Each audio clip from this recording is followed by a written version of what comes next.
Hi guys, my name's Greg. I'm one of the doctors at Kratosmedical, and today we're talking about water temperature in relation to training. First of all, I think it's fair to say that most of us will enjoy a cold drink on a hot day, especially after we've done a really hot, sweaty training session.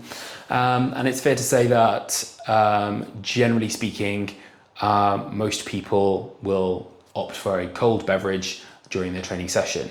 However, when I was working with a coach recently, he explained that he preferred to stick with tepid water because it would affect his gastric motility.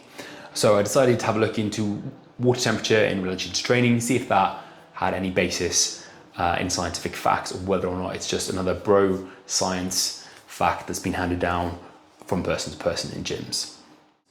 The Mayo Clinic and my physiology textbook on my desk both agree that water helps break down food in the stomach, replaces losses that are taking place during exercise, okay, and your normal day-to-day function, like urination. It's all flushing out toxins, all the waste products that we don't need from the body, okay, so we need to top up that water, more so when we're exercising, and it reduces the chances of kidney stones, okay, which is a very nasty condition if you've not experienced that. Some of the worst pain in the world if you get renal colic. So water's good. So I think the next question we have to ask then, is temperature really important here? And some of the evidence I could find was inconclusive, and some of them weighted heavily on one side or the other of the fence. So we'll kick off with Brunstone and Carlisle, who expressed that water, cold water especially, had a thirst quenching effect. Okay, this is mediated by the orolingual receptor mechanism. Okay, so to no one's great surprise, if you're thirsty and you drink water, it feels good. Cold water is more palatable, increases hydration, and stimulates consumption of water. So that's a really good systematic review by Burden in 2012. So basically what that means is colder water tastes good. It stimulated athletes to increase their hydration and encouraged people to drink more. So if water was a standing temperature, then the athlete would have some of it. If they had a cold drink, it stimulated them to drink more of the cold drink, therefore improving their hydration status. Okay, so there's a tick in the box for the cold water. So the next thing to kind of think about is water as a heat sink. Okay, so that is water has a temperature. If it's cold temperature, it sits in the stomach and reduces heat in the body. That's important for exertion athletes, things like marathon runners. Okay, so as a marathon doctor myself, we know that when our clients cross the finish line, having exerted themselves for, miles and miles, running their temperature quite hot, they'll cross the finish line at 39 degrees, 40 degrees sometimes. So that cold water can act as a heat sink, i.e. it cools the body. So drinking cold water has that benefit, whereas tepid water, not the same. A really good study that proved this was Pinson, who took 1.5 litres of 2-degree temperature water, got the participants to drink it. This dropped their body temperature by 0.8 centigrade. So that kind of proves that that cold water is acting as a heat sink. This study involved the persons drinking that 1.5 litres of water, and their temperature was taken rectally. So that must have been a really fun study for the participants. Nadal went on to expand on this study by replicating it with ice cream, but they still had to have the temperature probe up their bum though, which was the unfortunate thing of that study. So Ross et al. And Siegel et al., 2011 and 2010 respectively, found that ice slurry, what an appealing name that is, found to have a more pronounced effect on cooling than water that had just been cooled. Okay, so ice slurry is basically, for those of you who remember slush puppy back in the day, it's basically ice that has been blended. So like your margarita style blended. Okay, so that ice slurry is given to our clients when they're exerting themselves, and that brings down body temperature more speedily than if they were just drinking ordinary water. So therefore, if you're looking at cold beverages, it's going to reduce the chances of a heat exertional collapse in an athlete. So therefore, we're thinking about cold water or ice slurry. In fact, if we can get it to be a benefit in our athletes. So we've proven some of the benefits, I think, with why cold is better than tepid. Those are for exertional athletes. So therefore, we move on to absorption. Now, there were a couple of studies on this, some of them not using a lot of participants, so it was limited. But what we managed to find out was a couple of studies of note. So Mishima found that hot food seemed to increase gastric emptying, i.e. so if you have a hot dinner, it will move through the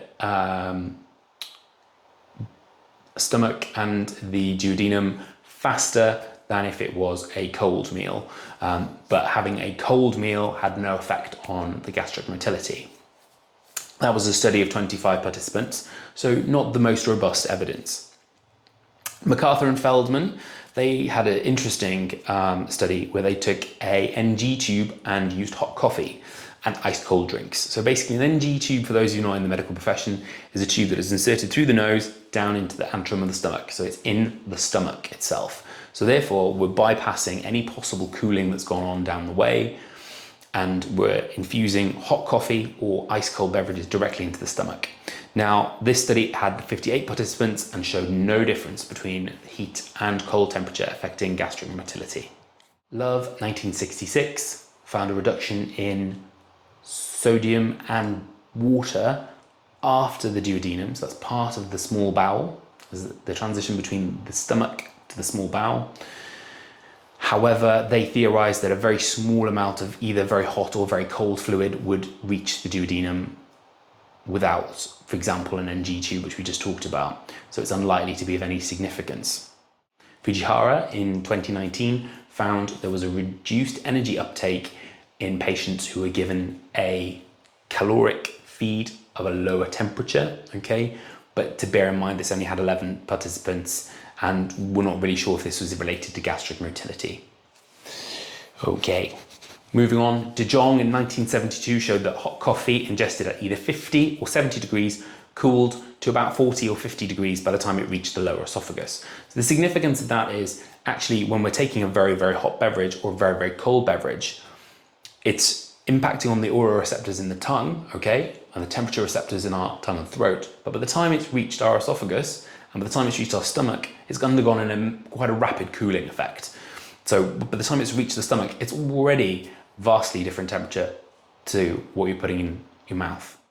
Okay, Shi Al in 2000 found that the intragastric temperature, so presumably this was a temperature probe inside the stomach, found that the effect of drinking a very hot or very cold drink meant that within a minute or two of you consuming that beverage, the stomach temperature is returning to normal very, very rapidly, okay? So the reality of that is that drinking large quantities of either hot or cold is not going to produce vast differences in gastric motility because the body compensates by adjusting the temperature in the stomach quite rapidly. So in summary, if you're an endurance athlete, yes, reach for the cold drinks or the ice slurry if you have it to hand, ad libitum, which is Latin for at your leisure. If you are a hard gainer in the gym, there's probably not much difference in whether you're taking your pre-workout ice cold or at room temperature. However, if you're an absolute hard gainer looking for a tiny leg up, perhaps go for your room temperature water so that it's not impacting on your absorption rates. And the same would go for your carb refeed afterwards.